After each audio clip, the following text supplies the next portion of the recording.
네, 전해드리고 있는 대로 미국과 이스라엘의 기습적인 이란 대규모 공습에 중동 정세가 급변하고 있습니다. 트럼프 대통령이 이란 최고 지도자 하메네이가 사망했다고 밝혔는데요. 중동 문제 전문가와 함께 자세한 내용을 살펴보겠습니다. 백승훈 한국외대 중동연구소 전임연구원과 이야기 나누겠습니다. 안녕하세요. 네, 안녕하십니까. 예, 트럼프 대통령이 하메네이가 사망했다고 조금 전에 공식 발표를 했습니다. 이란 측에서는 적의 심리전이다, 사위랑 며느리지, 죽은 건 사위랑 며느리지, 하메네이가 계속 생존해서 지휘를 하고 있다, 이런 입장이거든요. 어느 쪽에 좀 더 무게를 둬야 될까요? 아직 누가 진짜 하메네이가 사망했는지에 대해서는 조금 유보할 필요는 있을 것 같습니다. 물론 이제 이란 입장에서는 하메네이의 사망을 알리게 되면 소위 말해서 혼란 상황이 극대화될 수가 있기 때문에, 그리고 지금 항전 의지가 꺾일 수가 있기 때문에 그것을 밝히지 않는 것에 유인이 있긴 하지만, 그래도 지금 트럼프 대통령 측에서도 그런 증거나 근거들은 지금 제시하고 있지는 않고 있는 상황이거든요. 그냥 트루스 소셜의 본인의 스테이트먼트가 이렇게 나온 것이라서 조금 더 기다려봐야 되는데, 지금 상황에서는 그래도 트럼프 대통령뿐만 아니라 이스라엘 측에서도 네타냐후 총리도 하메네이가 사망했을 것 같다는 증거들이 나오고 있다라고 하니까 하메네이의 신분에 좀 어떤 영향이 있는 건 아닌가, 그렇게 보고 있는 전문가들이 지금 점점점 늘어나고 있는 상황이긴 합니다. 네, 말씀해 주신 것처럼 최고 지도자인 하메네이를 비롯해 이란 지도부가 대거 사망했다면 이란 전국의 혼란이 예상되는 상황인데요. 미국과 이스라엘 입장에서는 정권 교체까지 마무리 짓겠다, 이렇게 말을 했는데 앞으로의 이란 상황 어떻게 보시나요? 이게 조금 어폐가 있는 게 하메네이를 비롯해서 샴커이, 그러니까 안보 보좌관, 그다음에 국방부 장관, 그래서 지금 최고 지도자 10명 중 한 7명이 죽었다라고 이렇게 이야기가 나오고 있긴 한데, 이게 작년 6월 달에서도 6월 달 10일 전쟁에서도 이스라엘이 성공적으로 타격을 해서 이란 혁명 수비대의 고위급 장성들이 많이 죽었거든요. 네. 근데 이제 다양한 전문가들이 말기는 했지만, 그것이 워낙 조직이 탄탄하기 때문에 다시 다른 밑에 있던 그런 장성들로 다 채워졌던 면이 있습니다. 그래서 이런 거죠. 하메네이가 이렇게 만약에 죽었다 하더라도 이미 하메네이가 86살이고 이미 3, 4년 전부터 이제 여러 가지 암이 있다, 뭐가 있다 해서 이제 곧 서거할 거다, 이런 얘기가 나오고 있던 상황에서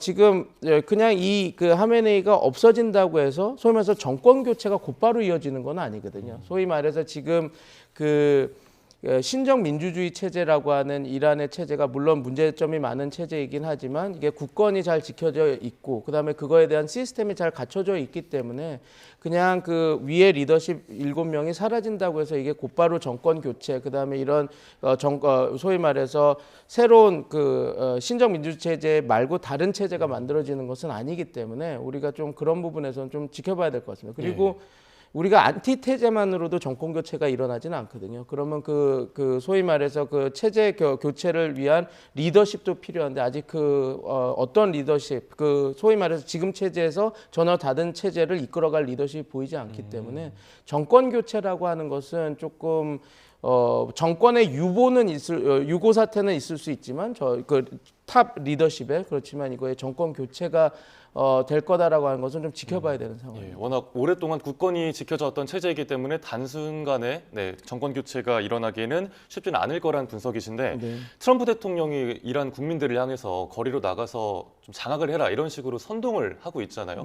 그런데 테헤란에서는 하메네이 지지자들이 모여서 시위를 한다, 이런 보도들도 전해지고 있는데, 테헤란 내 현지 분위기 전해지는 게 있습니까? 테헤란 내에서도 이게 사람들은 워낙 억압을 많이 왔기 때문에, 그리고 그런 성직자들의 신정 민주주의 체제에 좀 염증을 느끼는 사람들이 많기 때문에 그거에 대한 반감을 드러내는 사람들은 좀 있다고 하는데요. 근데 작년에 불과 한 달 전이죠. 2달 전이죠. 12월 달에부터 벌어졌던 그런 대규모 반정부 시위에서 상당히 많은 사람들이 강한 억압에 의해서 많이 죽고, 그래서 그게 지금 그때처럼 그런 대규모 시위로 이어지지는 않는 것 같습니다. 그리고 지금 우리가 하나 복귀해 볼 사실은 그 이란 혁명 수비대가 지금 한 4개 층위로 나뉘어서 좀 그 개편을 했거든요. 그게 무슨 말이냐면 작년 6월에 벌어졌던 그 이스라엘의 그 공격, 그리고 헤즈볼라에 대한, 그러니까 레바논의 헤즈볼라에 대한 공격으로 인해서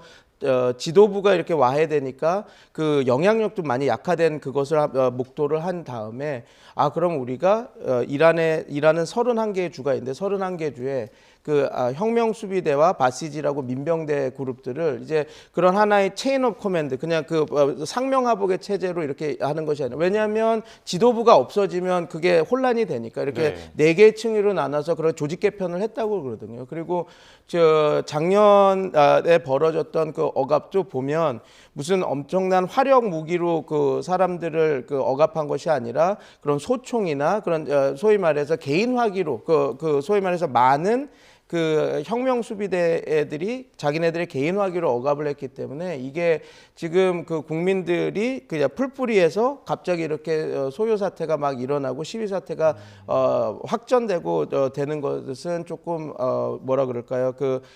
지금 그런 상황이 이미 한 달 전에 그 억압을 많이 당했기 때문에 그런 것이 쉽지는 않은 상황으로 보입니다. 그래서 지금 테헤란에서도 뭐 그런 작년에 벌어졌던 그런 대규모 시위는 지금 이렇게 조직돼서 되는 모습은 보이지 않고 있습니다. 예, 그 혁명 수비대 총사령관이 사망한 거로 보인다고 뭐 로이터에서 보도를 했던데, 만약에 사실이라면 그 혁명 수비대 안에서 소요는 없겠습니까? 혁명 수비대라고 하는 조직이 그 20만 명이 넘는 군 조직입니다. 그리고 그 안에 그래서 뭐 복귀해 보시면 그 까셈 술레이만이라고 소위 말해서 꾸드포스, 거기서 특수전하는 사령관, 그 이성 장군, 되게 유명한 전쟁 영웅이죠. 예. 그 사람이 죽었을 때도 또 다른 장성들로 대체가 됐거든요. 물론 그 최고 그 혁명 수비대 장군이 죽었다고 한다면 당연히 그 타격은 있겠지만, 그렇다고 해서 그 대체자가 없는 것은 아니기 때문에 또 곧바로 이렇게 채워지고 그렇게 될 것으로 보입니다. 네, 이번에는 이란의 권력 구조에 대해 짚어보겠습니다. 사실 이란에는 대통령이 따로 있지만 실질적인 권력은 최고 지도자에 있는 거잖아요.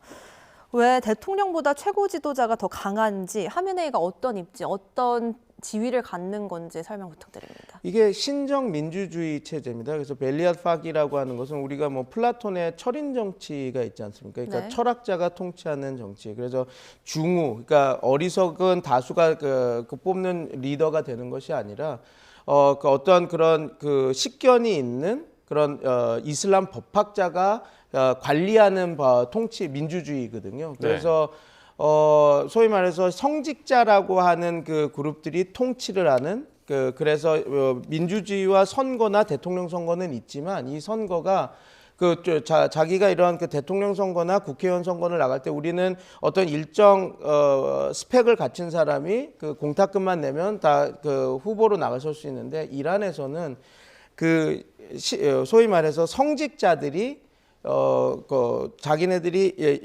우선 한번 스크리닝을 해서 이 사람이 우리 그 신정 민주주의 체제에 이끄는 정치인이 될 수 있다라고 하면 그때 후보자로 나설 수가 있어서 한번 이렇게 민주주의 체제가 있지만 그 위에 법학자들이 관리를 하는 체제라고 보시면 됩니다. 그래서 말씀 주신 대로 대통령과 그런 권위체들은 있지만, 의회도 있지만 그 위에 성직자 그룹이 있어서 통치를 하는 그런 구조라고 보시면 될 것 같습니다. 예, 이런 상황에서 지금 그 페제시키안 대통령의 상황은 아직까지 좀 보고가 되지 않은 것 같아요. 좀 업데이트된 내용이 있습니까? 아직 페제시키안 대통령의 그 사망 내용은 없지만, 지금 그 트럼프 대통령은 그 페제시키안 대통령도 자신네들의 공격 타겟이라고 얘기는 하고 있죠. 근데 저는 조금 이게 좀 위험한 것이, 페제시키안 대통령은 그래도 이란 국민들의 선택을 받은 대통령입니다. 네. 그리고 이게 어떻게 보면 페제시키안 대통령은 그 성직자 그룹에 반대를 하는 개혁파였거든요. 그래서 어떻게 보면 그 국제사회, 특히 미국과의 대화가 되는 파트너였는데, 이 사람들까지도 그 타격의 대상으로 삼는다면 어떻게 보면 지금 그 이란 국민들이 선정한 대통령까지 그 악마화를 해서 죽인다고 하는 것이기 때문에 뭐 지금 전면전 상황 상황에서는 대통령이 어찌됐건 통수권자 중 하나니까 그 타깃이 될 수 있지만 과연 이 페제스키안 대통령을 사살한다라고 하는 것이 그 어떤 그 후폭풍을 이룰지는 좀 저희가 좀 생각해봐야 될 부분이라고 생각합니다. 예, 알겠습니다. 미국이 그 공격 사진을 공개한 것 중에 하나가 하메네이의 주거지 위성 사진이었습니다. 잿더미로 변한 모습이었고요. 트럼프가 또 이란이 우리 미국의 정보력 그런 시스템을 피할 수 없을 거다라면서 계속해서 강조를 하고 있는데 불과 얼마 전에 마두로 대통령을 축출하는 모습도 있었고 좀 이번엔 어떻게 추적이 이루어졌을까요? 이미 그 하메네이 및 그 고위 그 이란 그 공직자들에 대한 그런 뭐라 그럴까요? 추적이나 이런 것들이 그러니까 모사드나 미국의 정보부가 많이 파악하고 있다라고 밝혀진 것들이 이제 지난 6월 전쟁에서도 고위 그 간부들이 많이 사살이 됐거든요. 그리고 그 이전에 한번 생각해 보시면 그 하니에라고 하는 그 소위 말해서 그 하마스의 최고 지도자가 페제스키안 대통령 그 취임식에 갔다가 암살당한 사건도 있습니다. 네. 그게 영빈관 어떻게 보면 그 소위 말해서 그 혁명수비대가 제공하는 숙소에서 암살을 당한 사건이거든요. 그래서 그 이미 모사드의 정보력들이 다 거기 그 스파이들이나 이런 사람들이 많이 심어져 있다고 얘기가 나와 있고 심지어 그런 얘기도 있습니다. 그 아흐마디네자디라고 그 2006년부터 집권을 잠깐 했던 보수 대통령이 자기네들이 이런 정보부 자기가 자꾸 정보들이 새어나니까 그거를 감찰하기 위한 방첩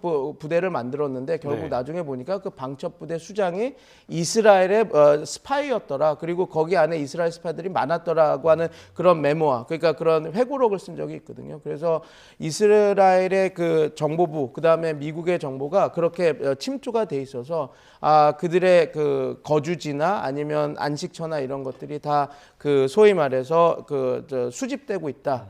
그래서 그 지금 요번 군사 작전에서도 그런 정보들이 다 흘러 들어가서 이런 폭격들이 이루어지지 않았을까 그렇게 보는 것이 좀 적합한 분석일 것 같습니다. 네, 하메네이 사망에 대해 트럼프 대통령이 맞는 소식인 것 같다 이런 식으로 말하면서 어제 기습 공습 이후에 대단히 상당히 공격적인 말들이 쏟아져 나오는 것 같아요. 이번에는 이렇게 이란 정권을 전복시키겠다는 의지가 강한 것으로 보이는데 어떻게 보시나요? 지금 어찌됐건 뭐 참수작전이라고 해서 이렇게 그 수뇌부들을 공격하고 있는데 이제 지금 문제는 이겁니다.